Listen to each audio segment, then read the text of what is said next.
L'Escola Permanent d'Adults de la Pobla porta més de 20 anys en marxa. A ella acudixen enguany vora 900 alumnes. Una de les matèries que oferta i que té bona acollida és l'anglès. De fet, en els 4 nivells que s'impartixen hi ha llista d'espera per poder accedir. Este és un dels arguments que l'Ajuntament presenta davant la Conselleria per poder aconseguir que la Pobla es convertisca en subseu de l'Escola Oficial d'Idiomes de Llíria. La EPA té una oferta d'anglès molt bona.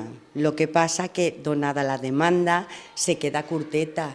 I això va ser una motivació per la que tant Mari Carmen com jo decidirem tindre la conversa en el director general per a veure si ens podien facilitar i habilitar així o una escola oficial o una subseu que, tal com ell va dir, està funcionant molt bé. La demanda d'aprendre anglès és important, però no l'únic argument perquè a la Pobla hi hasca una seu de l'Escola d'Idiomes. Hi ha més de 23.000 habitants i uns 19.000 tenen més de 14 anys, que és el requisit mínim per entrar. També s'ha de tindre en compte la disponibilitat d'instal·lacions que té la Pobla. Podria impartir-se a les aules del centre social i no seria necessària la construcció de cap equipament. Això permetria que l'Escola d'Idiomes poguera entrar en funcionament ja el pròxim curs.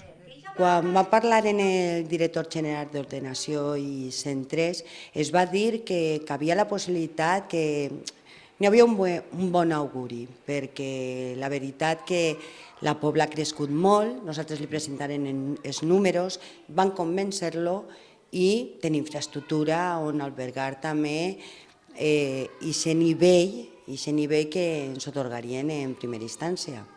Des de la Regidoria d'Educació es mostren optimistes en que la sol·licitud siga acceptada per la Conselleria d'Educació.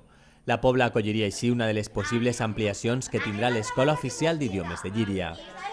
Això permetria ampliar l'oferta actual per estudiar anglès que hi ha al nostre municipi i obrir la possibilitat d'introduir nous idiomes. Darem un regal a la mestra. Li importarem.